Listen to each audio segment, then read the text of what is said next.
Hello, everyone, and welcome back to the Petronerds podcast. This is episode 100 of the Petronerds podcast. My name is Trisha Curtis. I am your host, and I am the CEO of Petronerds. I am absolutely pumped about this episode today. I am stoked to be at episode 100 of the Petronerds podcast, and I am delighted to wish you all a happy new year. Today is January 17th, 2024. We are going to introduce this podcast as I introduce all the other ones, and we're also going to front load this thinking about with all the thoughts sort of around the new year and what is happening with oil prices and the economy. But this podcast episode and why it is so great is because in addition to this front loading and talking about the macro economy and where oil prices are at, what's going on in the world and the Fed and oil prices, we're going to talk about, we're going to do the discussion that we had at the Denver Earth Resources Library, which I am on the board. This was at their Prospect Expo when I had I advertised this on some previous LinkedIn posts that you might have seen, but we did a roundtable discussion or a panel discussion at the Denver Earth Resources Library with a really star-studded lineup. So I was very appreciative that when the Denver Earth Resources Library said they were putting on this Prospect Expo, and I said, hey, let's do a panel discussion. It was awesome that Daniel Seaver with Fundare Resources, he agreed to actually moderate the panel. Chris Atherton flew in with EnergyNet and was on the panel. And my Andrew Haney, a good friend and colleague with Nickel Road Operating, was also on the panel. So between the four of us, it was a really good dialogue. I think you guys are going to be blown away. I was just extremely appreciative of everyone in the audience as well that came to the Prospect Expo. The room was packed when everyone was listening to this, and people were really dialed in, and they asked fantastic questions, whether it was on the micro level related to the Rockies or on the macro level related to the economy and oil prices and the regulatory environment. So with that being said, this is episode 100, and we are going to front load this with the typical timestamp. It is January 17th, 2024. We are looking at WTI at 72.84. We're looking at Brent under 79. We're looking at 78.14. We are looking at Henry Hub at $2.87. We're seeing some real pressure on Dutch TTF at 9.48. And we're seeing the 10-year yield, which has really come up in the last couple of days, at which we'll talk about at 4.106. That has correlated with an uptick in the 30-year mortgage as well. Again, if you look on TV, it's 6.88. So if you're trying to get a mortgage today, you're looking around something around 7%. I think the U.S. average is well over 7%. So there's a lot that goes with that. We just had, we're halfway through the first month of the year. And what we saw in the back half of last year, which is what you're going to hear in forthcoming podcasts where I talk about this quite a bit. But really what's marking 2024 and what to think about. What are the biggest themes to think about? Is the war, the escalating war within the Middle East? Is the Houthi attacks in the Red Sea? What the consequences of that are? Really, what are oil prices? Why are they as low as they are, despite all this geopolitical volatility that we're seeing? How bad is the Chinese economy? What's going on with China? And Fed and inflation and interest rates. That's one of the biggest themes in the last couple of days. And then lastly is that this is an election year, not just in the US, but around the world. We're seeing elections everywhere. So it means a lot that what happens in the US and what that means going forward. And we're also seeing incredibly low approval ratings for the Biden administration, particularly with regards, and the reason for that largely is because of the economy. So with all that being said, oil prices at 72.84, so we're under $73. We've been hanging around this level.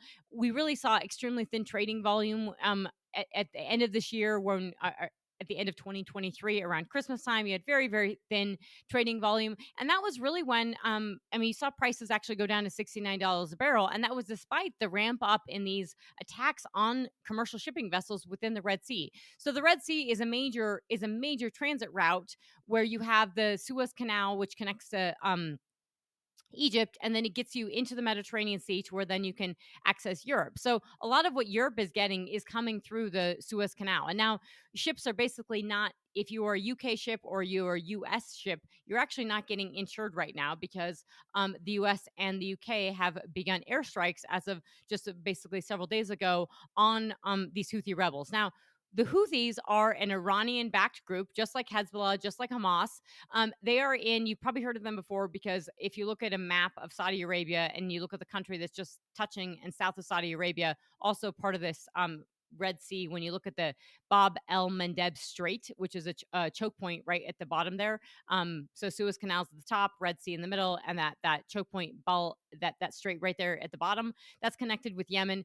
The Yemen has had a war with Saudi Arabia for several years. This is costing Mohammed bin Salman and Saudi Arabia billions of dollars each month for this war that they're fighting in Yemen. Mohammed bin Salman was a big proponent of that. They've since sort of tried to de-escalate that. That's why you are not seeing the Saudis are have basically not, at least not said they are part of these airstrikes and these attacks against the Houthis. But that's where the Houthis are at, right? They're in Yemen, and so they're attacking with pretty cheap and unsophisticated means. They're using drones and other means to attack these ships and missiles as well. And so now we're doing airstrikes and we're doing trying to intercept these, but it hasn't really worked to restore confidence in terms of getting people to ship within the sea. The fact that you can't get insurance if you're a U.S. or a U.K. vessel, that's going to be a problem.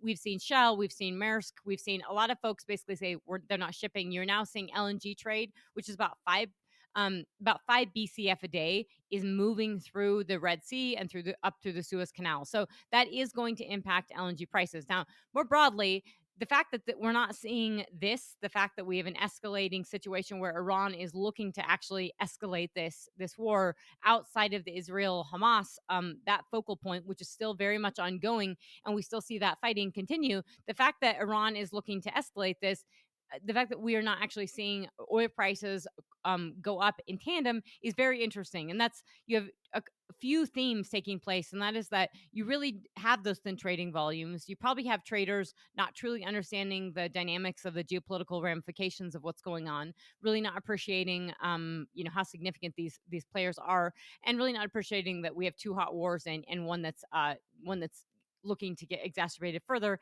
as well as you have a lot of supply in the market. So this comes to the supply story. This comes to the U.S. producing over 13 million barrels per day. So the U.S. has now for 2 consecutive months produced a 13.3 million barrels per day. That is an all-time record high for U.S. output, but that's an all-time global high for any country ever as well. So that is extremely meaningful in the context of global output. Also at a time when we have all this ample spare capacity within the Middle East, where we have spare capacity now out of Saudi Arabia, we have spare capacity out of the United Arab Emirates, where we've had OPEC pull back on production to try to keep prices up. Now, again, why did they do that in the first place? I've talked about this at length. I have not been nearly as bullish on the macro fundamentals from the demand side as a lot of folks were. I certainly didn't buy into the ramp up to $94 oil at the end of September and seen this this $20 $20 that we've come off since then.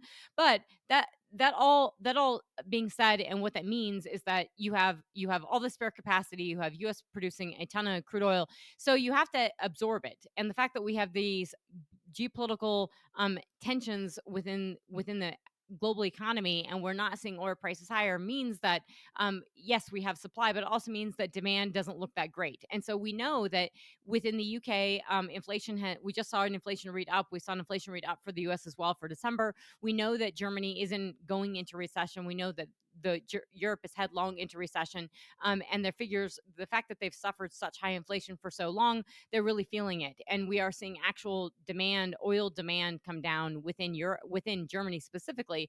So even if that's a few 100,000 barrels a day, that can really start adding up, and it means that demand growth isn't coming from there. And usually, as I try to emphasize a lot throughout this podcast and with clients, is it's demand growth and healthiness in demand growth, or healthiness just in demand, that really drives oil prices. So, but it's not just Europe. It's really about China. And so when I make the point about China, you're hearing a lot more about China right now on the stock market.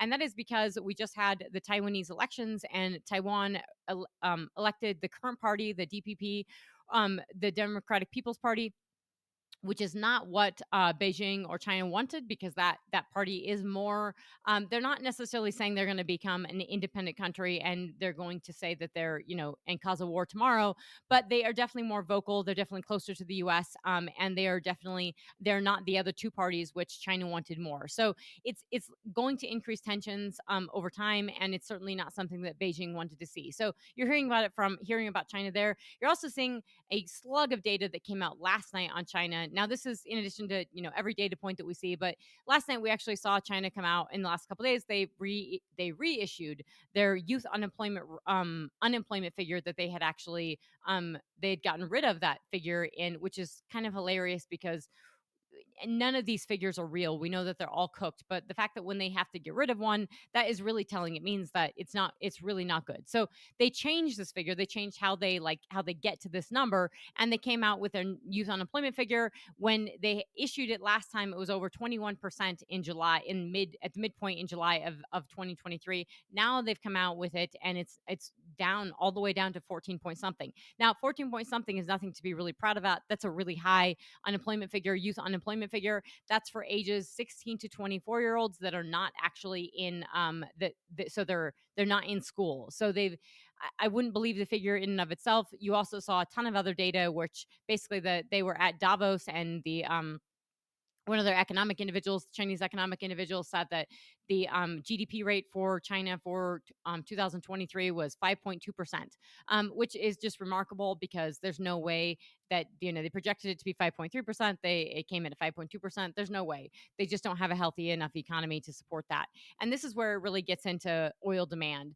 And you've had OPEC and IEA consistently over the course of 2023 saying that China was leading demand growth at 17 million barrels per day. Now, certainly China's apparent oil demand looks like it was 17 million barrels a day, meaning that they imported a lot of crude oil. And so that's really where we get that figure is from imports. So if it's imports and it's not actually being used, those are two different stories. And you just you can't settle the score with the bad Chinese economic data and 17 million barrels a day demand or 2 million barrel a day demand growth from 2022 when you had full lockdowns.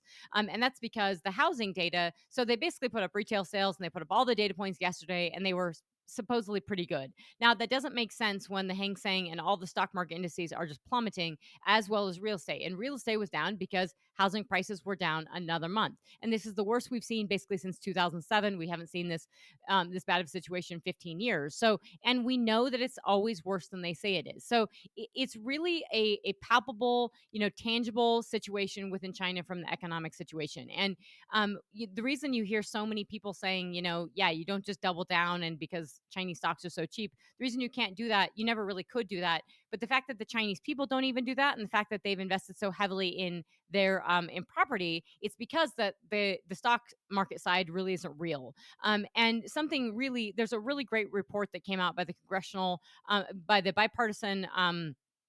It's the China Bipartisan Congressional Group, and they issued this incredible Chinese security paper that's several hundred pages long, but it's very dense, it's very thorough, and it's a really, really good overview for all these topics. And one of the things that they mentioned was all the fact that all the companies within China, even if they are private or public, it really doesn't matter, or even if they're government owned or not government owned, it doesn't matter because the government basically has a share in all of these companies, and whether that share is 1 share or 20 or 100%, it doesn't matter because it means that they're beholden to the government. So I think that there's just a point where between all the security laws that are being in place and the espionage laws as well, is that you are really seeing a reluctance of foreigners and especially foreign business leaders to go to China. Now, Jamie Dimon made, along with Fed officials, in the last 2 days, we saw Wallard, a Fed official who's normally pretty dovish, actually come out and say that we're going to see interest rates. We probably will see interest rates higher for longer. He didn't say that exactly. He just said that because of the health of the economy, we should not expect to see the Fed cut interest rates as aggressively as they have in previous cycles. So that really we've seen that 10-year-old go up. And because that 10-year-old has gone up, we've seen a whole repricing of the curve. At the end of last year, you saw the stock market going crazy and you saw everyone pricing in Fed rate cuts as of March. Now, if we were to actually have those Fed rate cuts as of March, that means that the economy is in a bad situation and that the Fed really has to cut and we have a real recession. So this is really the stock market not giving you the right signals and telling you they want to have their cake and eat it too. But Jamie Dimon, so he said that, he sort of always gives this, not like the world is going to hell in a handbasket, but he said essentially the U.S. economy is not as hunky dory. I mean, I agree with him there. The U.S. economy isn't hunky dory, and I think you would not have. I mean, you really wouldn't have the approval ratings we have for the Biden administration and for Biden are really, really poor. And that's largely based on the economy. I mean, I think that's, there's several things that people factor that into an approval ratings. And I think some of the biggest issues are our border security, are the economy and foreign policy. But I think the number one is the economy. And it gets confusing because people say, well, look at the economy and look at the jobs and look how great everything is. But if you're a small business owner like myself, or which is small businesses are the backbone of the U.S. economy and a huge portion of the U.S. economy. So if you're a small business owner, you have not seen a pay raise, which means inflation is really impacting you in a completely different way than a lot of people who get a W-2 and may have seen a pay bump. But that pay bump is not commensurate with inflation. And now that we've had several years of inflation, particularly in 2022, and still inflation in 2023, just because your rate of inflation doesn't is coming down does not mean that you're still seeing price increases at the grocery store. And those are the most painful. The fact that we're still seeing prices accelerate at the grocery store are really, really painful for the U.S. consumer. And that's why the state of the economy is just not as healthy as it was. We've had so many years of inflation now, which we didn't have before. And so it's not going to take much. It could be a spike in oil prices. It could be almost anything that really hurts the consumer. And that means that, yes, things are going along okay, but they're not in a good position. And that is really reflective of Biden's approval rating. Now, so Jamie Dimon was saying that he didn't think everything was hunky-dory. He was a little bit more optimistic on China. I mean, he didn't come out and say he's an optimist, but what he said on China, I think, is super important because it really tells you how business leaders, how they approach China, and how in turn the U.S. approaches China. And it's typically why you see so much dovishness out of even when administrations want to be hawkish at first, they tend to be more dovish because they let businesses lead them. And Jamie Dimon was saying that he has a lot of branches and they do a lot of business within China. And yes, they're more skeptical and it's not great, but that even it's in the U.S. interest for them to do it, and the U.S. government gets a lot of intel from them. That is not, that does not make me feel better about investing in China. That doesn't make me feel better about the aggressiveness of the Chinese government. And it doesn't change anything in terms of if you're a real analyst on China to understand the economy. It just makes me think that business leaders, everybody wants some money, and they think that China is a market for that. So I wouldn't listen to those comments and say that means that the U.S. should be doubling down on business in China, nor does it mean that there's a healthiness and a floor within the Chinese economy, because it's so convoluted and so messy and really, a house of cards that you can't get to the bottom of it, and you haven't seen the flush out on the housing side. So with that, folks, this is truly one of the best podcasts that's there. I'm so pumped that this is episode 100. This is an incredible panel discussion. I am really want to thank the Denver Earth Resources Library and Amanda Cohn. I would want to thank them for having me on their board, but letting us do this panel. It was really a success, and look forward to hearing your guys' feedback. So talk to you soon, folks. Bye. All right, Amanda, thank you for having us. I'm very excited to be here. I'm a midstream guy by trade, so this is all kind of black magic for me. It was kind of cool to walk around and look at some color and pencils. All right, so kick it off kind of on a macro, and then we'll dive into the Rockies, being that this is a Rockies Expo. Obviously, some hot topics I want to touch on. Continued consolidation within our industry, and what does that mean? Pioneer, Exxon, Chevron, Hess. Who's next? Chris, being that you are a deal man with EnergyNet, I wanted to kick it off with you and kind of what do you see next? What's to come for small operators like Fundare and some other small operators here? Yeah, no, great question. So this 2023 has been a big year so far, or biggest year in many years for consolidation.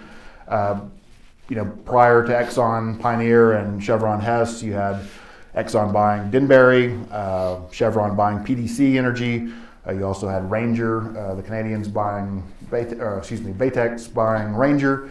In the Eagle Ford, Ranger used to be Penn, Virginia, and you also had Permian Resources buying Earthstone. And Earthstone themselves, they had been gobbling up private equity sponsored teams on a really fast clip. I mean, they had bought Novo for a couple $2 billion, a month or two before Permian Resources acquired them.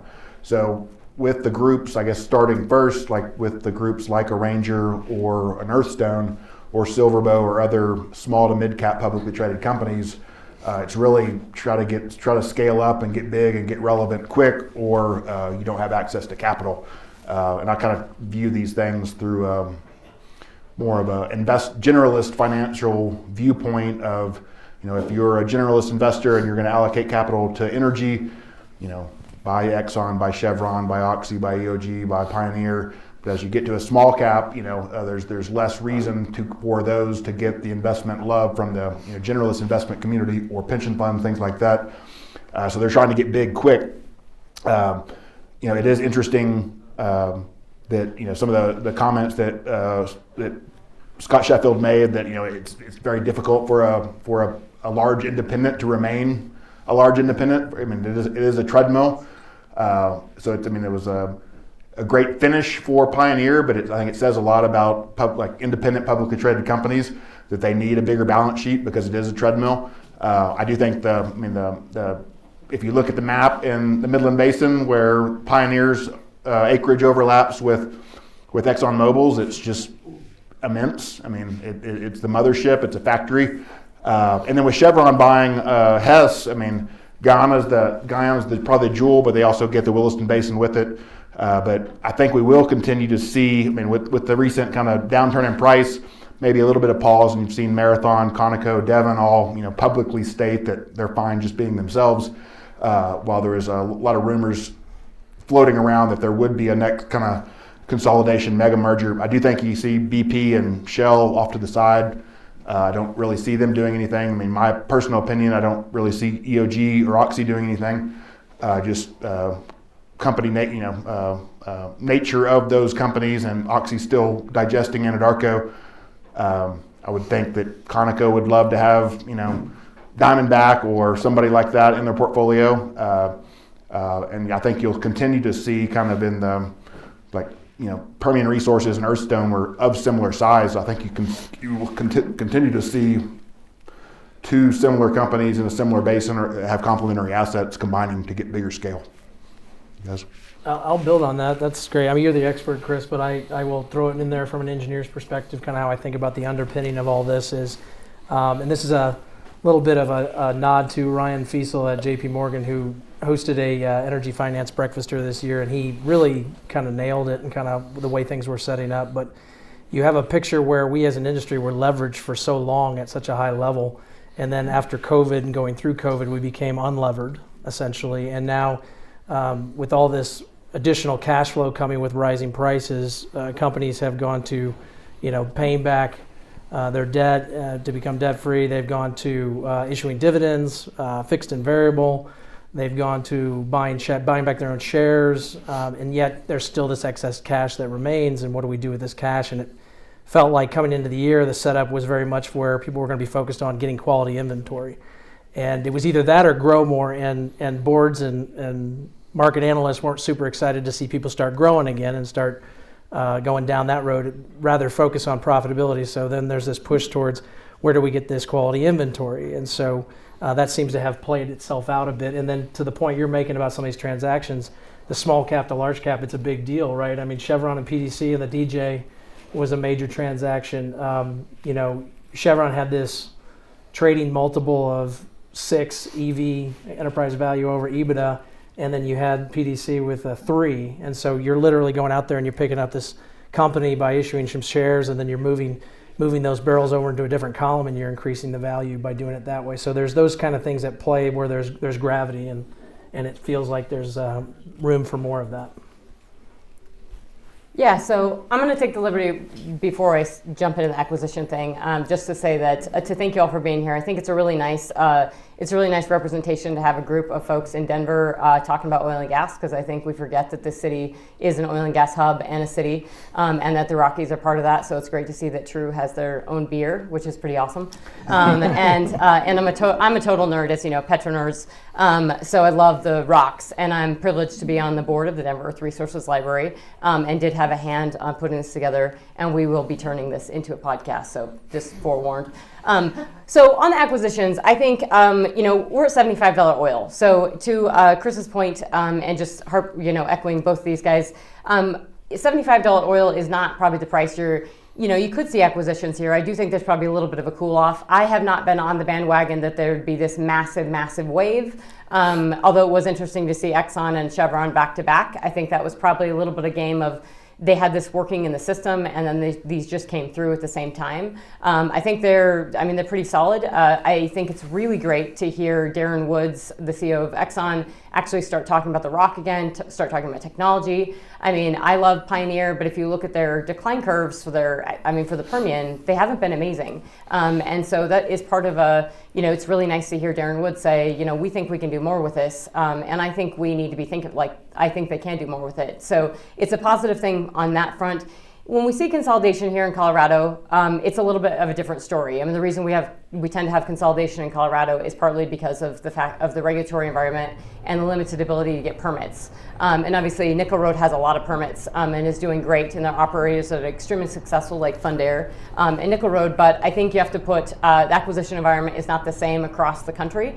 And I think at $75 oil, if we are to see some real backsliding in oil prices and a recession, that impacts just all businesses, not just oil and gas, but it impacts the way people transact and do businesses. So we could have a little bit of a cool off there. And I don't think that's a bad thing. I also think it's really positive that we could have, we might have softer oil prices this year, but we could have higher gas prices. And that would be a boon for a lot of private operators as well. And we would see a lot of activity probably throughout the Rockies. So we can get into more of that later, but that's just my sense on the acquisition environment. Great. A follow-up question is Chris, and maybe to a lesser extent Andy, just being that Chris sees so much deal flow. Do you see some of these consolidators starting to sell off non-core assets in a way that, we have small operators in this room grow businesses and start the cycle again? Yeah, so I've been with EnergyNet since 2002. I just had my work anniversary of 21 years back in the end of October. So I've seen kind of this happen before. At different stages, but typically when there is a big wave of consolidation in the next 18 to 24 months afterward, those assets are being rationalized and the portfolio is being high graded by those companies, and assets that don't, or basins or assets that maybe don't compete for capital are divested. And that's where a lot of companies have been made over the past 20 years. But name a large company, whether it's whoever that's shed off assets, and somebody else has stepped in to buy that and turned it into something that the previous owner didn't think it could be. So that's kind of the circle of life, if you will. I think all this, who knows if Hess's Williston assets come to market. It's still kind of a question. Is Chevron a long-term holder of PDC's, Wattenberg assets? Pioneer was cored up already. They were a pure play Midland Basin company. But Exxon's been selling assets all year or past couple years, and I think that will continue. But when we saw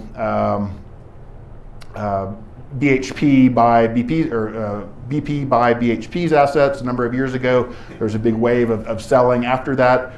So I think that will continue again. Yeah, I'll just add to that. I think I totally agree. I think a lot of those assets that may arrive on the marketplace may be the feedstock for the next round of PE funds and companies, and lo and behold, that is still a thing, and Yep. It's coming back. And so we'll talk a little bit about that. Yep. Civitas was one that, in the DJ that they just had 4 packages in the DJ. Yeah. Okay, Trisha, let's get some expertise from a Petronerd here. Volatility in the markets, recession theme has obviously been going around for the last couple of years. Fed continues to increase rates, which is actually is affecting, I think, all of us in this room as you look at your RBLs or whatever debt you have on your business. Geopolitical risk, kind of how do we shake out from an oil and gas standpoint over the medium to long term? So it's a whole lot. Yeah, it's really serious, and I have a smile on my face because I think if you know me or you listen to me, you know that I think knowledge is power, and I think the more you know, the more you can navigate this market. And as the talk of acquisitions, you should be looking at a downturn in oil price as an opportunity to be stepping in, especially in Colorado, especially in a harsh regulatory environment, especially when the entire world is anti-oil and gas. It's a really good opportune time to find entry points. But we do have incredible geopolitical risk right now. The fact that we're seeing $75 WTI, and we saw last night, $79 Brent, and we have 2 hot wars going on. We have a really, really volatile situation in the Middle East, an ongoing war in Ukraine, and that has no end in sight. And we have tensions in the South China Sea with China, with the Philippines that no one's talking about. And we have this massive elephant in the room, which is China, and very interconnected with Iran, very interconnected with the Middle East war, very interconnected with the war with Ukraine. I mean, China's basically funding both of those hand over fist. And so we have, serious political dynamics there, and that's really not being baked into oil prices right now. Partly that's because I think oil traders, we have very thin trading on oil right now. We have traders that really don't understand the complex geopolitical nature of what's going on. The spillover of what could happen for the Israeli-Hamas war. I mean, Iran is producing well north of 3 million barrels per day. They're exporting over 2 million barrels a day directly to China.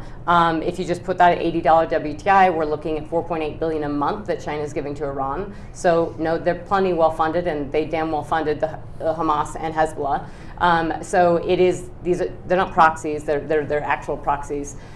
So we have 20 million barrels a day that go through the Strait of Hormuz, and that's that 20 million barrels a day. That's I think the market is realizing, hey, it's not going to spill over all the way to the Strait of Hormuz. But if you think that Iran isn't interested in messing with geopolitics, they most definitely are. And the run up to this, I don't know how much you want the backstory, but I mean, we went from 94 WTI on September 27th to 75 today. So that's a pretty quick turnaround. And so we had this nice ramp up. Everybody plowed into oil. They thought that there was a lot of calls to go bullish in the second half.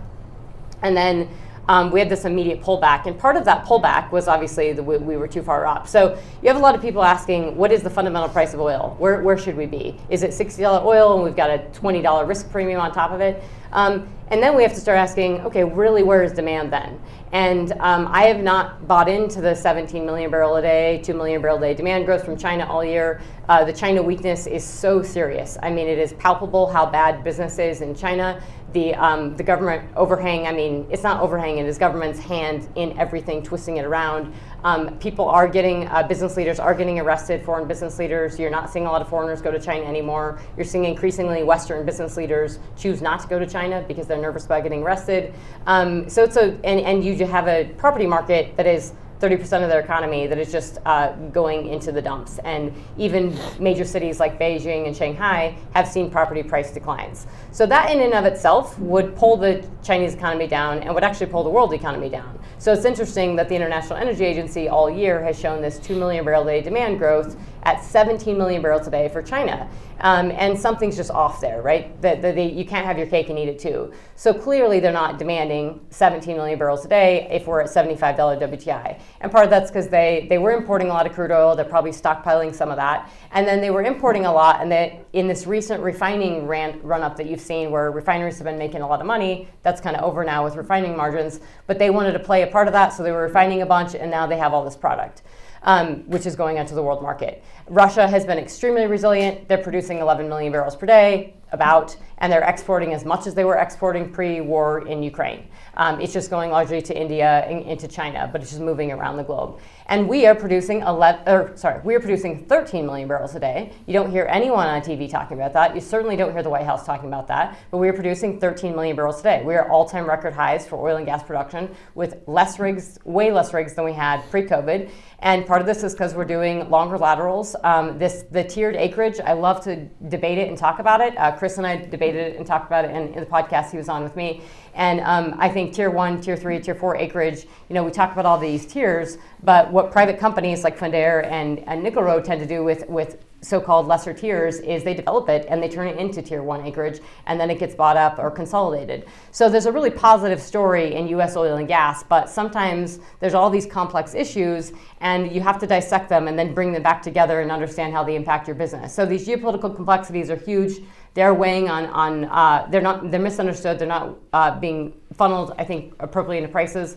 And then your question on the Fed and interest rates, it's certainly impacting the ability for, I think, companies to access capital. We're seeing that not just in oil and gas, but every business, tech, Interest rates are very high, so the ability to get capital and fund new development. So EVs are out the window, and green technology is extremely expensive. It didn't work when interest rates were low. It sure as hell doesn't work when interest rates are high. But we also, with those two ongoing wars in Ukraine, you've seen the yields for treasury yields go up, or these two ongoing wars, is because we're going to have to be spending more abroad on these wars. And we already have we already have $1.7 trillion deficit, and we have $1 trillion in interest payments, just in interest payments alone for our debt. So $1 trillion is more than our military spending. So we're really in this unique, messy situation when you look at interest payments, geopolitics, oil prices, the economy, and the economy is not sitting well. I mean, everybody can say we're all doing good, we're spending, but the credit card debt's up, auto debt's up, you name it, it's up. So, yes, are we headlong into a recession? 100%. Is Europe already there? Absolutely. And so this matters for oil prices. I don't think you have to freak out. I think you have to just be really smart. I'm third generation oil and gas, so we all know this is commodity business. It is boom and bust. You better buckle up and get smart and embrace the opportunity. One thing I'd add, just specifically, well, another fun thing you can do on Trisha's podcast is you can speed it up 2 times. If she's talking too slow and you just want to get through some time, you can speed it up 2-3 times.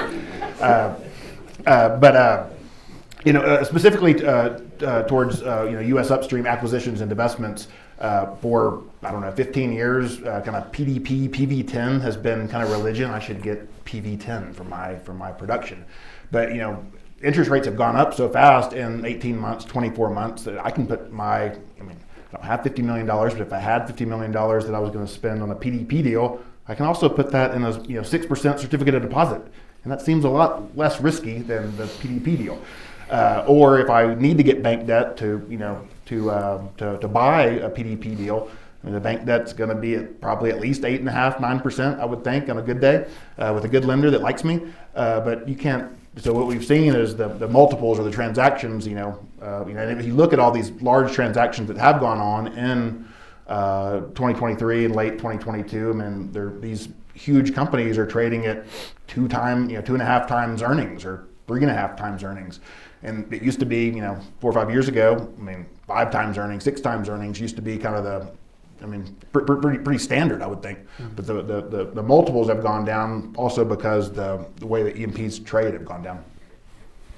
Andy, I'm going to kick it to you. Actually, I want you to elaborate on that, but also because of your knowledge of both you and your wife in the capital markets, I would love to hear you talk about kind of deal structures currently. What are you seeing as far as debt financing, farm-ins, farm-outs?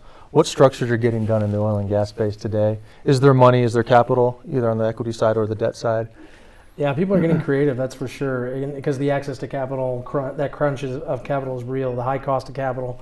I think right now what we're seeing is just generally more risk, right? And so from a debt perspective, the ESG push and everything that came with that, there certainly was a lack of or a loss of fashionability of investing in oil and gas, and we felt that. The regional bank crisis, I think, probably put some stress on the banks that do a active part of lending in our industry as well. And it just feels like, in general, banks have gotten more selective, and it's more relationship-based in terms of who they're working with. That being said, there's still banks that are doing wonderful things. We've worked with UMB; they've been great partners, and I think that will kind of continue with well-known teams, but I think it does kind of offer a barrier to new teams, if you will. From an equity perspective, I do think there are choppy waters right now, and I don't think anybody, doesn't recognize those choppy waters. And while I mention that, let me just say a little commercial for Trisha. We've been working with Trisha for 2 years now, and she does an amazing job. She's an incredible advocate for our industry. Anybody who's interested in getting a taste of what's going on in the markets and trying to struggle to quantify uncertainty. Last few years, I've learned how to forecast my business through like $40 oil and $100 oil. But Trisha helps us navigate those waters. So certainly talk to her if you need some guidance on these things. It not only will be the best dinner conversation you'll have that week, but she'll offer you some great advice. So from the equity side, people are trying to get the momentum back. And I think for a long time, there was just a big lull in private equity raising. There's probably 3 lost years in there, and now we're down to a fraction of what dollars used to be coming into the space. And There is a bit of a constructive dynamic, though, that I think is building in the background, so it's coming back. You've seen a lot of PE firms go back now and start trying to raise funds again. And I can't say that they're all going to be successful getting to where they want to get to, but investors are interested again. Part of it is a little bit of, people are losing their belief in what these greener technologies can yield for them, and how those promises get met. And I think part of it is also just the dynamic, because we've had a really low amount of investment in oil and gas in a long time. The capital's way down. I think in the last 12 months, our reinvestment rate in the United States has dropped now to about 40%. So you've seen $90 billion in operating cash flow, and you've got $40 billion in capital spent. So people are really paring back. And so I think that's generally how people are getting through this period of time, is people are trying to say, hey, I'm going to recycle my own capital. And that's why even as prices have run a little bit, people have kind of resisted the urge to continue to go back to growth mode again. But access to capital it's still there. It's going to be more selective. It's going to be a finite pool of capital, and people are going to be very competitive in getting to that capital. As far as structures go, we're seeing a lot of things. A lot of these big deals have been stock deals. I think you're going to continue to see that. People keeping their cash for once they buy these deals to drill those out, realize that. I think there is a lot of interest in doing more creative deals on inventory, things of that nature. I mean, in the DJ Basin, the non-op market has always been very, very strong. As long as you had permits and steel and you had a line of sight on things, people wanted access to those returns, but people just weren't so necessarily sure about whether they wanted to operate, and so there's been a little bit less focus on operating in places like the DJ. But in general, the access to capital, the crunch is real. It's probably going to grow a little bit as people start to see the constructive cycle that's building for oil, and we'll have to keep an eye on it. That being said, I do think with the choppy waters, there is a constructive cycle building for oil. And so generally speaking, if you look at demand per capita, and you look at non-OECD countries versus OECD countries, so there's 7 billion people in the world that use less than the energy of a refrigerator each year in the world than what we use in the United States for every individual. So people are trying to get access to energy, reliable energy. That's not stopping. And especially in non-OECD countries where the growth is happening, on a larger percentage basis, they have more dependence on fossil fuels. And so I think the demand for oil is going to continue to be there, and capital will probably be there for it. But right now it's a little bit choppy, but still encourage everybody to continue to look at options though. So. One of the things I'd add is just, probably 2014, 2015, you'd go to a conference and, the quote was, there's $125 billion of private equity dry powder available through EnCap and Kane and Denham and Warburg and Blackstone and KKR and Apollo. And some of those, have shifted away from oil and gas. But right now, that number is probably 35 million or 30 billion. But EnCap, Quantum, NGP, Pearl, Carnelian are all in the process of raising new funds right now. Some are meeting their hard caps, some are getting close. But within the next probably 6 to 9 months, I would say all of those will have raised new funds. But it will be a different iteration this time. I mean, if you recall, at one point there were 500 or 550 private equity-backed sponsored management teams, much smaller teams with smaller commitments. It seemed, I always joke, it seemed like I'd turn around and the cast of Stranger Things was getting a $200 million commitment, and I'm like, these guys are 15. They only work at Pioneer for 6 months.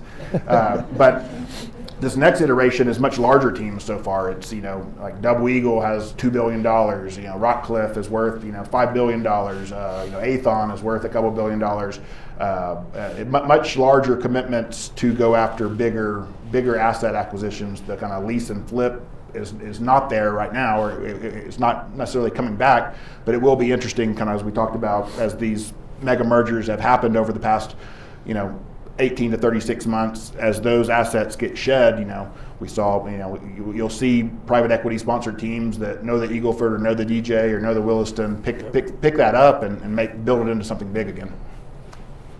I would just want to add, so I want to thank Andrew, that was very kind, those comments, but, and it's awesome I love working with my clients because they all become good friends, and we do have good conversation.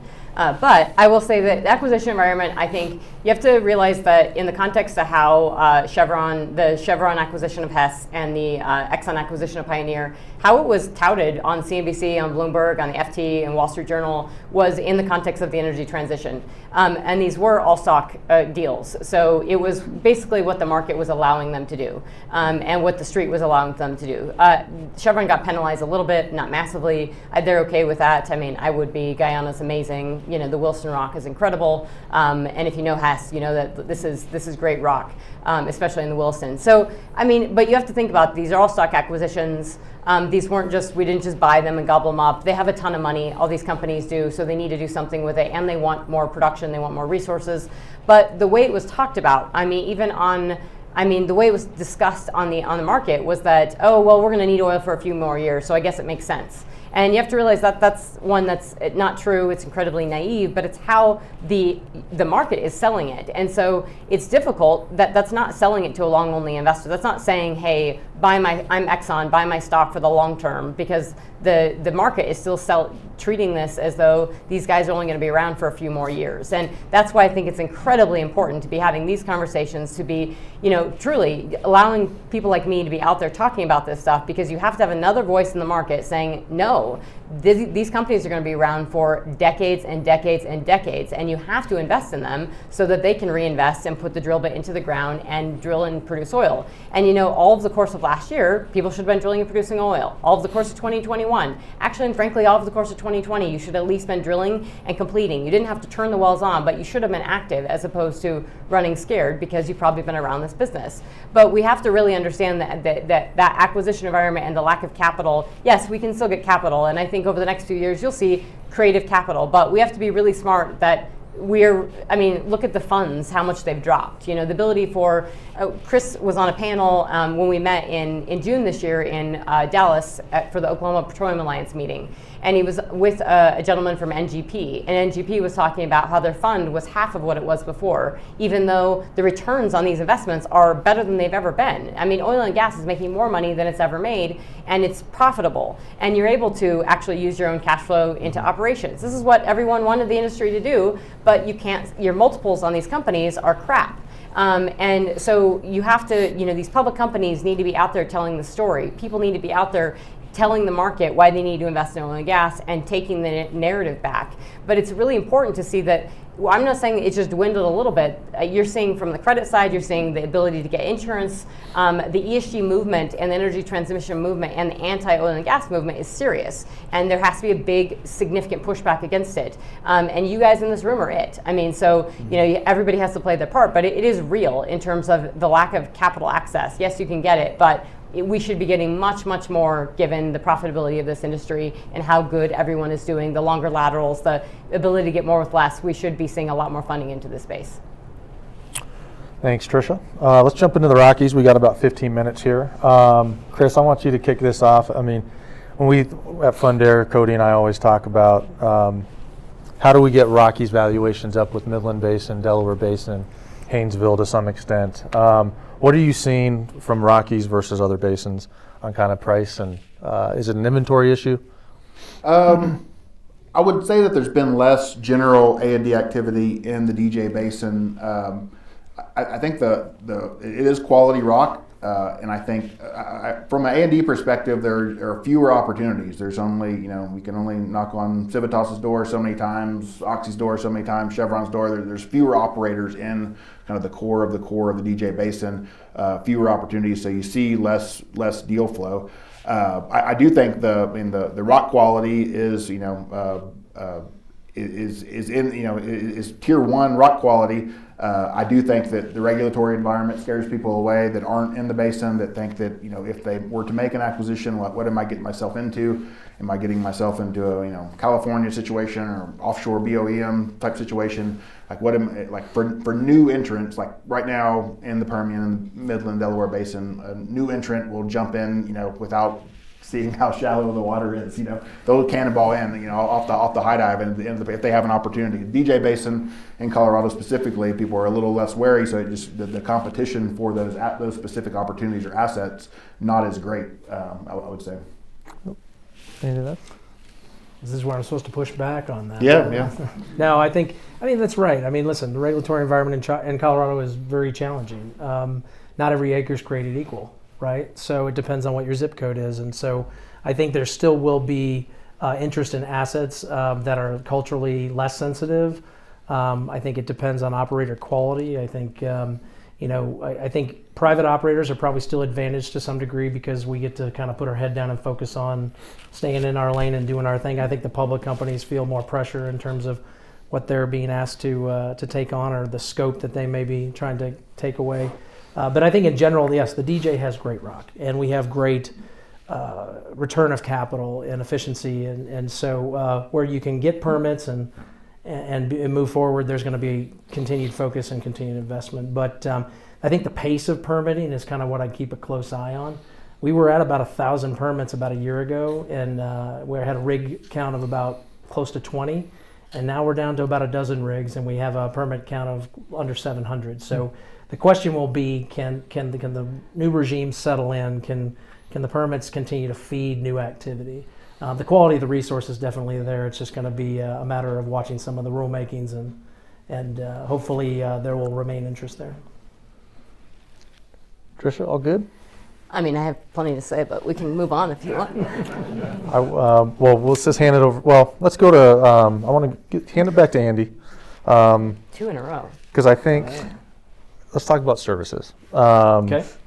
We at Fundare drilled our first 7-well pad here earlier this year, and we had to slot into a frac crew because there wasn't an available frac crew. Everyone was contracted.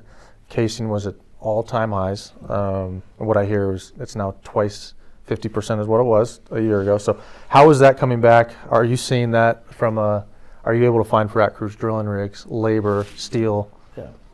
Yeah, this is one of those things where usually when you're a small guy, scale isn't a good thing. But I think in our situation, because we have a lot of permits and because we have flexibility around when we can operate, we use our scale to our advantage. So we will pick our spots very carefully. So where we can find these gaps between larger operators with larger occupations, we may have wanted to drill those in Q2, maybe they end up in Q3, right? But we can go get the right crew, go get the right rig, and we can get some quality, at bats on our wells.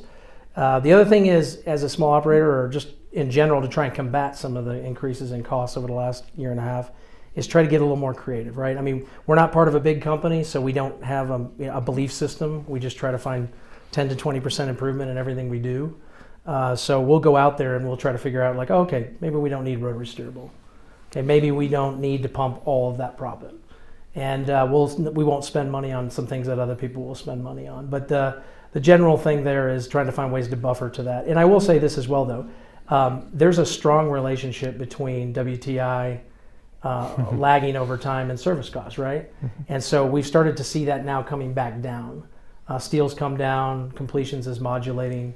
There's still some pressure from a rig side on, kind of these basin to basin forces, but we have made very good returns on wells at $6 million DNC capital. We've made very good returns on wells at $3.5 million DNC capital. I think one of the things about the DJ is we are very resilient. We have nice low break evens.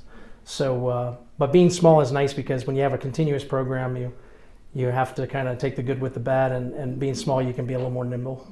Any issues finding available crews? Are crews going to Midland? Are crews going to Delaware Basin? We haven't had any problem with access to services at this point. I think my only concern in that regard is, as a small operator, there used to be more of us because of the consolidation. There's not as many. And so where you would have like an entire frac crew for one of the big guys dedicated to smaller operators, if that number of operators starts to dwindle a little bit, then it becomes maybe a bit more challenging, or you have to be more flexible in terms of when you take those services. But up to this point, we have not had problem getting access. Great. Yeah. I mean, You know, and the Rockies are a little bit tricky. You have to know the whole, it's like you have the Uinta, which is really picked up in Utah. The Powder is, you know, everybody's great love for a geologic play, which is awesome for geologists, a little bit harder for repeat, knowing every well is going to be, you know, 500 barrels per day, 1,000 barrels per day. In the DJ, you don't have that. I mean, it is phenomenal rock, and it's easy to drill, it's known, it's a little shallower, so despite the regulatory headwinds and stuff, you do know the break-evens and they're great, and that is awesome for service costs. But I would just say on the service side, I work with upstream guys, I work with service companies, I work with folks in Washington and big entities, and the service sector is an awesome business. But you know, we've been sort of lucky in Colorado to have Liberty Oilfield, or now Liberty Energy, based here in Denver, because they, you know, we're out of here. But if they weren't here, you know, and Liberty, I mean, your Liberty crews actually live here, and that's not typical for most frac crews, right? They travel to and forth depending on the basin, and are 2 weeks on, 2 weeks off typically. So you know, they actually have these guys that stay here, and so there is a benefit to the folks here in the DJ that have Liberty, just as a round for another service sector. But you have to realize that as WTI, you know, fluctuates and goes down, or is that you do have more consolidation or regulatory headwinds, or you know, if WTI went to 50 and people are pulling out of the Powder, that the service companies tend to you know, they move around with them as well. And so yes, I think you have real competition with the Permian, but increasingly with all the consolidation that's happened, and because you know, private operators and even publics, pre-COVID, you know, you basically had a frac fleet, and you had a timing, and maybe you're waiting on your frac fleet and you would frac.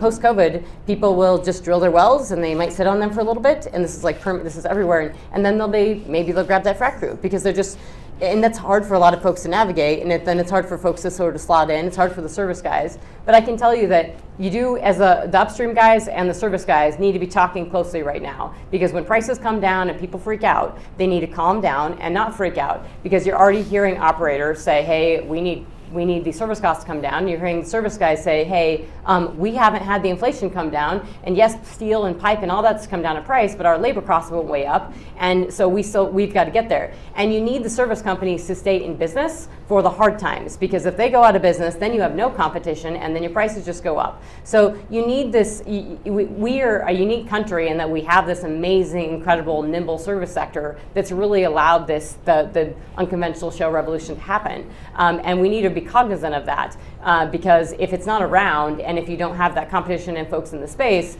you're not going to be able to drill and complete those wells when you need them. And the ability, yeah, you can be kind of flexible, and if you're lucky, like Andrew's team is great, but you know, you can't always be completely flexible. I mean, you may need it at a certain time. So it's just really important, I think, for service companies and operators to be talking now. I think the greatest risk, I think, for oilfield services is that a lot of operators don't understand the market and misjudge where WTI and don't appropriate this and don't have conversations with the service sector. And the service guys need to, and the operators need to appreciate that, you know, they need these guys in business. So it's a two-way street here. Yeah. Let me say one last thing. I think one of the reasons why the DJ has stayed so resilient from a services perspective is because our cycle times are so short. So a lot of people tend to realize, like, you know, we can get an acre in DJ for 1/10 of what it takes to get it in the Permian, right? And the well costs are 40 to 50% lower than what they would be in the Permian, which is kind of a nice thing, right? Because you can make good similar returns with a fraction of the capital invested. But when you think about the scale of it, if you run a continuous rig in the DJ, you're spending money. Oh, no. I mean, you're burning 50 through. wells. Yeah. So you know, frac crews can still afford to come here and stack those up, and rigs as well. So because of that attribute, the DJs remain resilient. Great. Hold on to the mic, Trisha. This one's for you. I came out of school mines about 15 years ago. Worked for Greg Hines.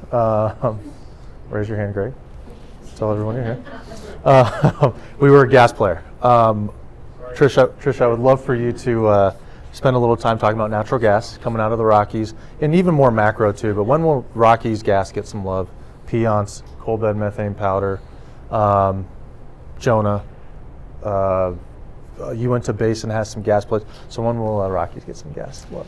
So, I mean, I love natural gas, and I think it's a kind of an underappreciated piece of the market, and it's a huge driver. I mean, natural gas prices in 2022 were the first time we saw high sustained natural gas prices. They averaged $6.50 an MCF in 2022. That's the first time we saw a sustained price spike since we started producing natural gas. I mean, Aubrey McClendon Marcellus himself out of the business, and it's a small molecule. We know how to produce this. Our gross withdrawals right now are 124 billion cubic feet per day of natural gas. Gross withdrawals.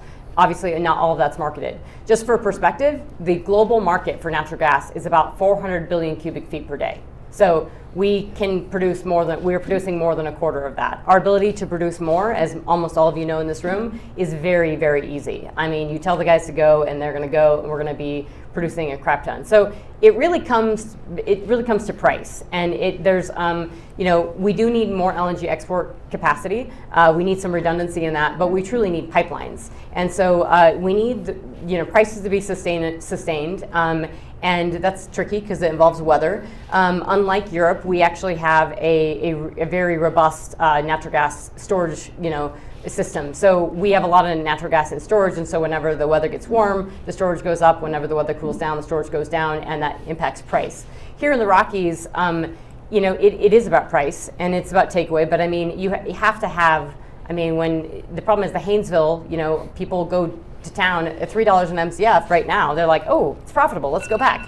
And so that gets tricky. And Marcellus is capped for pipeline capacity, but you still have a lot of maintenance to fill these pipelines and everything. So you still see a lot of activity in the Marcellus. I was just out there last week. And despite the fact that natural gas prices have been low.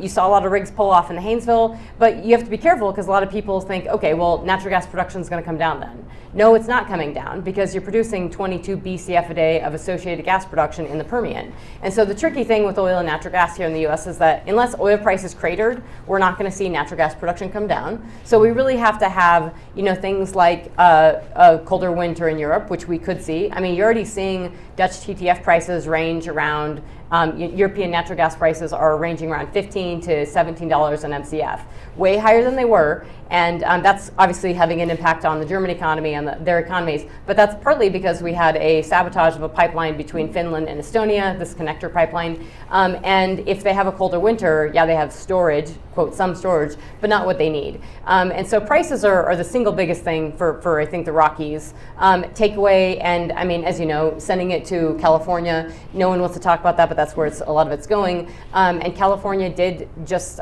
reinstate 3 natural gas-fired power plants that they said they were taking offline in 2026, and they're not going to because they desperately need that power. And so this actually gets to my ESG point, is that we really do need to be talking a lot about natural gas. And we talk about oil and it's different, but natural gas is in the power sector, and we have a lot of natural gas that's in power generation, and it would help the natural gas business immensely if we continue to work on the utility side and make sure that we're not decommissioning natural gas-fired power generation, which is what Bloomberg, in addition to coal, has put billions of dollars to remove all natural gas-fired power generation out of America, which would kill our economy and everything. So, the utility side is very beholden, I think, or the gas side is very beholden on the utility side. But you do have a lot of people now coming up and start talking about gas price spikes because we have so much renewables in the grid right now, wind and solar, that we have a harsh winter in Texas or somewhere else where there's some snow on the solar panels, or it's too cold and the wind doesn't blow. We're going to have gas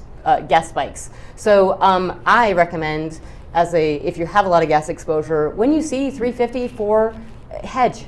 I mean, seriously, don't get greedy. And I think a lot of people should have been hedging in 2022 when you had average of 650 in MCF.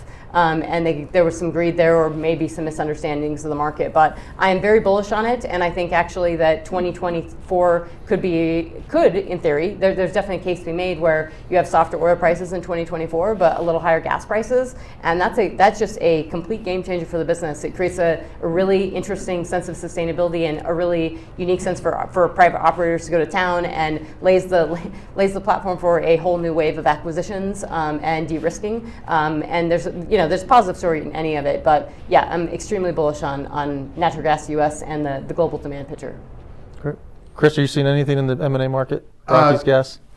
People love, actually buyers love to buy gas assets right now. I mean, just because where the price is, they think they have a lot of upside. They're not really, expected to pay for, expected to pay for locations. The sellers aren't expecting that very much. So we have a Caris operated 3,000 well overriding royalty interest in the Piceance Basin that's getting a ton of interest right now. I would say just on the gas front, though, besides the associated gas that comes from the Permian Basin, with EnergyNet service, or in the past, I guess 2 or 3 years, we started, offering a divestment service if you receive an AFE that you don't want to participate in. Somebody can pay a premium to step into your shoes to pay your portion of the AFE. And we've been really pushing this to get clients and then selling it and trying to build a marketplace that's active and aggressive. And then, in February of this year, we're like, all right, push. And then we start getting all these, and it's like, Haynesville natural gas player 1 or 2 or 3 is like AFE'd me, and the gas is like $2. I'm like, come on, guys, this isn't the ones we want to sell right now. It's like, you guys just hold your horses. But the Haynesville players, if they can be a little bit more disciplined, I think gas prices will rise over time. Yeah, sounds good. I think we're set for questions. If anyone has any, feel free. Yes. I'll start. So maybe a question for Mr. Atherton, for Trisha.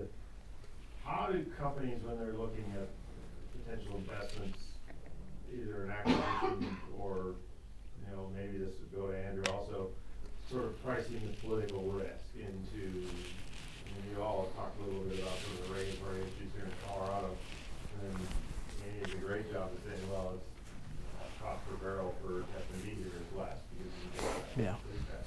So how do companies look at that from the standpoint of political risk? You want to start that?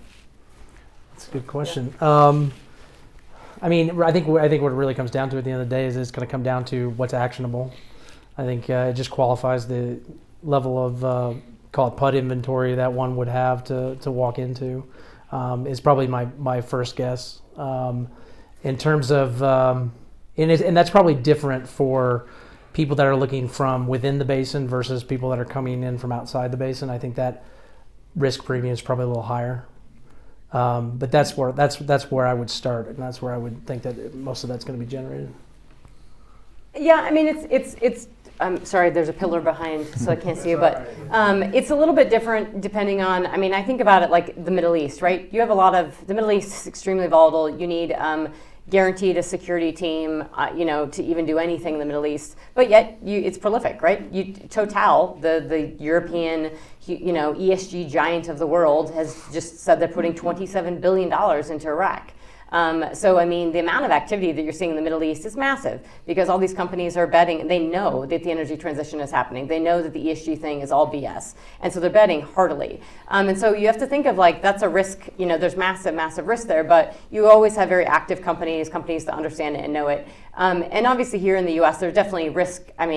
California. I think you could dabble in production. There's things, and people who know it are comfortable with it, just like the folks in the Middle East know and are comfortable with it. And in Colorado, the same. I think because the rock is so great and the break-evens are so low, there's a massive offset to the regulatory side. And I think folks in the basin, as Andrew and I have talked extensively, but I think folks in Colorado need to do a better job of pushing back on the regulatory side, really hard.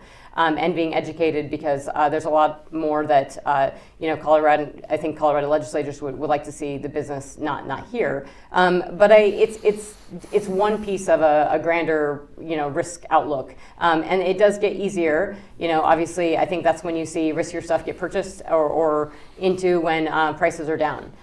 When there's softness in the market, you're obviously not going to see the riskiest stuff. And I'm not talking about the DJ, but you're Middle East, whatever it is. You're not going to see the riskiest at Nigeria, for example, being purchased at $80 oil or $90 oil. That's going to happen at 60. But I still think overwhelmingly the folks that know oil and gas don't, the folks in the oil and gas business, the U.S. is not viewed that way. Although, Alaska, California, and if Colorado doesn't start, changing its actions will go in that category. But certainly California and Alaska are in those categories that I would say people are just, they don't want to touch because there's not much upside.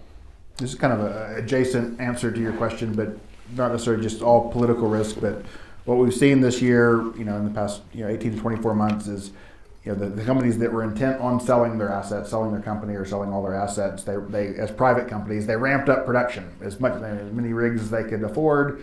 Get as much production turned into PDP as you can, then at the peak, sell it. And then the public company that bought it, trying to gain inventory, took away all the rigs. But it's like they're, it was kind of a little bit of gamesmanship to run up production as the, pending selling company and get it to a certain level, and that's your strike price.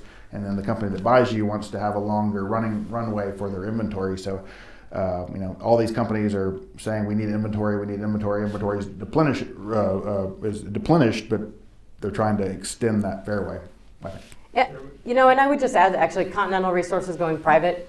That was a big thing. So if you continue, like if we get another 4 years of this administration, heaven forbid, but if we had another 4 years, the economy would probably bust. But if we do that, you would see the role of the privates really grow. I do think you'll see public companies go private, at least a few, and you will see consolidation in the private sector to larger private behemoths, because you simply can't function. You're not going to be able to function for another 4 years under this administration, as well as a public company. It's going to be very, very difficult, and the risk there is high. So there is going to be, and I get a lot of questions on that, of how things change under a different administration, even if it's just any kind of different administration, changes a lot. The composition, what happens to oil prices, but just the business environment can change a lot. And there are a lot of questions there. But right now, I think people are just they're in a wait and see mode.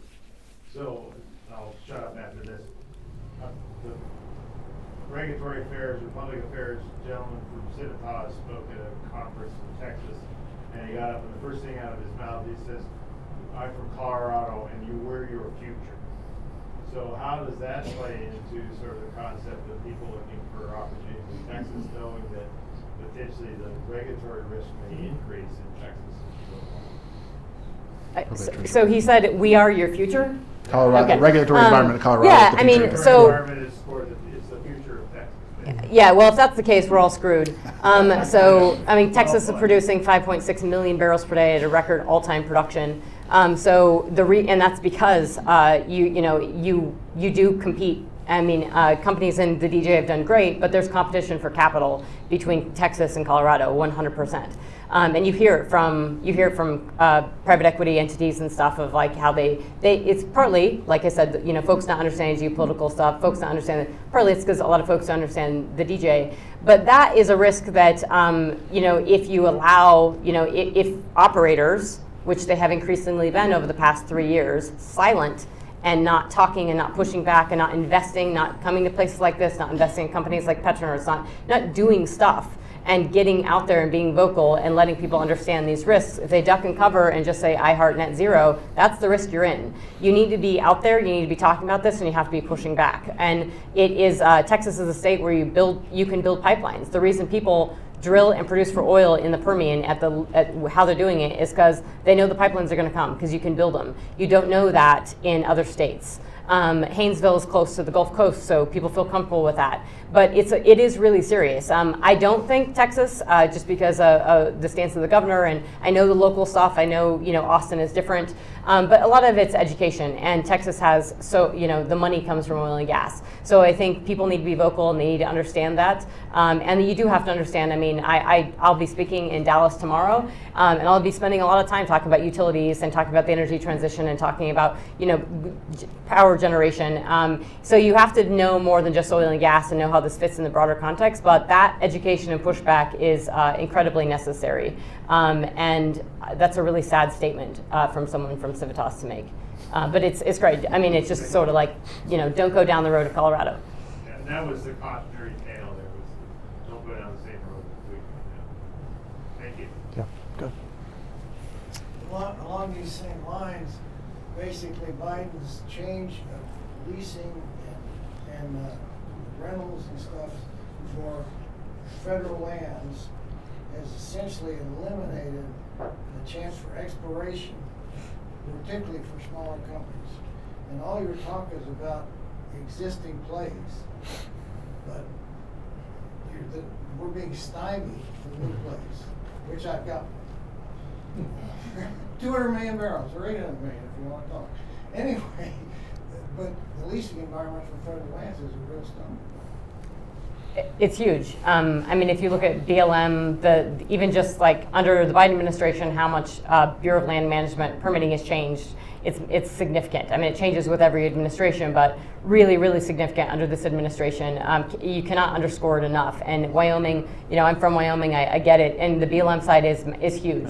Particularly for the smaller It is. independent, that's who You are normally BLM generates yourself, new deals. Yes. And so, that we've seen and that's something that doesn't get articulated in Washington, is something I try to do, is that, and states like Wyoming, states like Alaska have told, DC this of, hey, you're killing us because we can't get investment, we can't get these small operators to actually do business. And the Inflation Reduction Act has a myriad of things within it. It's not an Inflation Reduction Act because it's all spending, but it really penalizes BLM permitting for oil and gas because of the emissions that end oil eventually produces. So it's if the Inflation Reduction Act goes, if we continue to have this administration and the Inflation Reduction Act goes through the way they want it to, Wyoming could really be impacted from a lot of that BLM land. But when you talk to operators in Wyoming, I mean, True is one of them, but there are Anschutz, others. These guys, a lot of them have had permits and they've been navigating through it, so it's existing permits. I know that I worked with an operator. I worked with Anschutz, and I did want to move around wells. You can't do that very easily because you can't redo your permit. So it impacts ability just to even, from a geologic standpoint, a completion standpoint, where you want your well, how you want it to sit. You change your mind 2 years later, you want to move it. You can't do that. It's not easy. And this administration has also limited the ability to, when a permit expires, you can't get it renewed. It just expires. It goes away. So this is the most domestic oil and gas administration we have ever had, bar none. They just lifted sanctions on Venezuela. Super awesome. But they didn't say, hey, oil and gas companies would like to have a talk. We'll help you get a pipeline built. We're in business together because we're pro-American. Absolutely not. But these conversations are hard and people don't want to have them. So, I mean, it does impact small businesses, and I would say you need to be vocal as hell about it. And the state of Wyoming and those political folks in Wyoming need to be more vocal as well. Chris, you want to? Yeah, just BLM lease sales are held. Yeah, so we facilitate the Bureau of Land Management lease sales. We just had the first one in May of 2020, or May of this year. May 25th, 2023. That was the first one since Biden had been elected and the Inflation Reduction Act had been passed. But there's a huge backlog of nominated leases that are not, coming out the other side. They did raise the rental rates. They raised the royalty rates. There's fewer, there were concessions within the Inflation Reduction Act, with I believe Senator Manchin's approval for MVP that had this for that, if all these things you do over here makes all these new leases, federal leases available, but it's really, It's a joke. it's a joke. Yeah. All right, we're a little bit over. Any other questions? Right here. Yep. Sorry. So usually along the Gulf Coast, these companies get bought up and this activation index is like $20,000 to $30,000 per barrel of oil production brought online with these transactions. If you look at the Hess and the Sheffield deals, Hess company in Sheffield, it's like $90,000 and $126,000 per barrel production. Sheffield's company was producing 700,000 barrels a day. Hess was producing 400K. Can you break down some of the valuation that Worth and Woods saw in those two companies, and why they're paying such a premium, it seems, for the people, the assets, or Guyana? I would say I don't know I would say $35,000 to $45,000 per for net flowing BOE per day is probably what a general run-of-the-mill transaction trades for. I don't know what that. Yeah. Pioneer. I mean, if there's a jewel out there, it would be Pioneer. In shale world, so paying $75,000 or $90,000 per barrel for all the inventory and all the infill drilling. I mean, if you're just a dollar per net flowing barrel per day is really a production number. It's not an upside number. It's not like they're playing. I mean, you could pay $35,000 per flowing net flowing barrel per day, and then something else for locations. That would be like a way to kind of to tie things back together. And then I think just with Hess, Guyana is kind of the gift that keeps giving. Yeah, I mean, the assets are really good. I mean, that's why they didn't get penalized. There were some modestly intelligent young men, I think, in Wall Street that understood that this is incredible rock. You have some of the best rock. You have incredible rock, obviously, here in Colorado, but you have some of the best rock in the entire world in the Permian. Obviously, this wasn't New Mexico, but I mean, New Mexico's producing 2 million barrels per day, and it's 2 counties. Midland is just incredibly, people have been producing in Midland for 100 years. It's incredibly great rock. It is a little shallower. It's extremely well known. It did actually really well during COVID because it was a little shallower. It was more well known. People gravitated toward it. Your average lateral length in Midland is 12,000 foot. You have people doing 3 miles, pushing 4 mile long laterals. And Pioneer's assets are ridiculously consolidated. So you can push those lateral lengths to 3, maybe 4 miles, and you, it's good rock. So even if their decline curves have been off a little bit, Exxon's looking at that saying, yeah, I can do better, and as they should. And so, and Pioneer probably could do better too, they just haven't. So I mean, there's a lot of running room, and Chris and I, we've argued on my podcast about it, of like, how many sticks left to drill, and people worry about inventory. And you can look at the map and see all the sticks and like, oh my gosh, we're not gonna have enough. Go out to Midland, drive out there, stand in a field, and picture a 4 mile long lateral. Picture how far that lateral goes. It is a long ways. And then picture, look around you. There's a lot of sticks left to drill, a lot. So it's just not nearly as drilled up, I think, one, as people think from when you're looking at a map, and two, it is an impressive chunk of the consolidated piece that Pioneer put together. They knew what they were doing, and that's why there's probably a premium. And I do think the Williston is super underestimated in terms of a secondary recovery, in terms of refrac, and probably even just tinkering with completions and existing acreage. And Guyana is that gift that keeps on giving. That is just Exxon operates that, by the way. Thanks. All right. Got one question in the back. Yeah, first off, thank you. Excellent panel, excellent discussion. A lot of it has kind of revolved around major companies, Guyana acquisitions. I would like to know what your observation was of this Prospect Expo here today, and maybe just address some of the smaller independents that I think are in this room today. Nothing against the majors or anything, but what your advice and what you observed here with this Prospect Fair today? Well, I guess as the small guy, I guess I'll say something. Yeah. No, I think what you guys are doing is great. I think very much Nickel Road's origins was, start with a single basket of acreage and then conceive of one unit and then maybe some permits and then go from there. And next thing you know, you've got 10, and you've got a drilling program and you've got an equity partner. And so what you guys are conceiving of is very important, and I like to comment about how we need to keep filling the funnel. People keep forgetting. We got 13 million barrels a day of production in this country, but people forget the decline rate.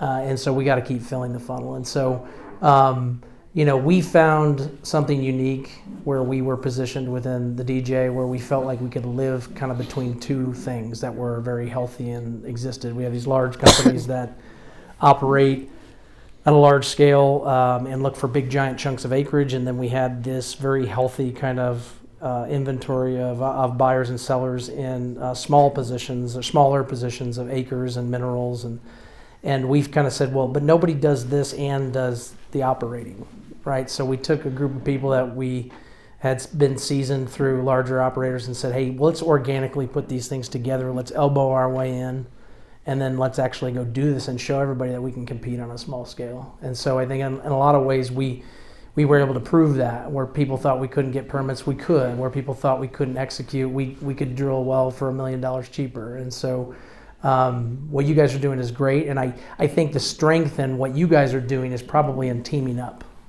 and finding ways to work together and have multiply that impact amongst what you guys are doing. And to some degree, find those operating partners, maybe the smaller ones, and where there's opportunity to maybe band together and get something accomplished. Yeah, I love the small operators because they tend to be my clients and I work with them and I grew up around it. I've worked with True before. Obviously, I work with Andrew. I'm about to work with Fundare. I'm sure he's going to execute on that anytime. But seriously, the small operators are, there's something that pre-COVID, you had a lot of big private equity firms that would have told you, hey, I mean, I literally was at conferences hearing, heads of big private equity firms telling you that the day of the small operator is over. We don't need them anymore. And what's happened since COVID is the rise of the privates, is the rise of the small operators that have, when you look at all the wells that have been poked, all the holes in the ground, a huge amount of them have been done for private companies that were quick to respond to oil prices. And so there's a lot of nimbleness in being private, but they're quick to drop when oil prices drop as well. And we've seen the rig count decline for privates considerably. But there's huge opportunity. Being private and small, it means you really do need to embrace, understand the markets really well. You need to know your region, you need to know your state, you need to know the takeaway capacity, you need to know the regulatory. You may not think that the macro and oil, matters to you, but it does. And so you need a 6-month plan, you need a 12-month plan, you really need a 2-year, 3-year, and 5-year plan. And unfortunately, a lot of small, tiny private operators and service companies don't work that way. They'd do a lot better if they did. And so you, as private small companies, there's a huge amount of opportunity, but you have to be smarter and craftier than your peers. I think there's some ability to consolidate, obviously, acreage packages. I mean, I wanted to buy up every single stripper well in the country in 2020 and be the behemoth of stripper well production. I think there's opportunity to do that on, if you're long oil or you're long this business, you should be in this business. So you just have to be far more diligent as a smaller private operator, depending on what you're doing. I mean, if you're non-op, that's one thing, but if you're drilling and producing oil, it's a completely different story and your costs are high. So you have to know the market really well. And everybody says you can't time the market. You kind of need to be able to time, you need to be pretty smart because oil prices are high, and if you're paying too much for a rig or paying too much to frack, then that matters more for a private company. And so I think a little bit of knowledge goes a really, really long way for smaller private companies. But I'm extremely bullish on your business and how you move forward. But you have to play in the game of the big boys, and you have to be as smart as them. I mean, not obviously like an Exxon, but you do. You have to know as much as they do and be executing on business just similarly as they do. Just to wrap up quickly, I mean, I think y'all recognize that the conference and the Expo today was really good, and lots of very interesting and good prospects and plans of action. The exploration dollars have gone away for big companies or small companies, and there's not as much just capital going into from individuals, from funds to to pockets of capital. And you can blame the world-changing U.S. shale revolution for that. It changed a bunch of people on Wall Street with Patagonia vests. That it's all just a manufacturing, and there's this many locations, and they have this type curve, and it produces this much oil, and that's my calculation. A lot fewer geologic finds. So I think that's kind of changed the capital side of the game quite a bit, but. I being here, so in Houston back in sometime in 2009, I was visiting with DJ Resources, Dave Lehman and his company. They were in Houston at that time, and they told me they had a private equity sponsor that 2008 happened, and all the great financial crisis happened, and their private equity sponsor at the time kind of told them, hey, all you got is acreage, you don't have any production. We don't like you guys anymore. We're cutting ties, and they cut ties, and DJ Resources kept their acreage, and their capital partner went separate ways. And then about 3 months later, the EOG Jake well hit, and then DJ Resources had 100,000 acres all surrounding that. So I think there's a lot of there's still hopes of joy out there. Do you see any other questions, Chris? Any other questions? I got a pillar in front of me. Well, thank you. 3 things. Fundare Nickel Road, Tier 1 acreage. Thank you, Trisha. And thank you, everyone, for coming. Honored to be up here with you guys. And, see you all at the happy hour. Thank you. Thank you.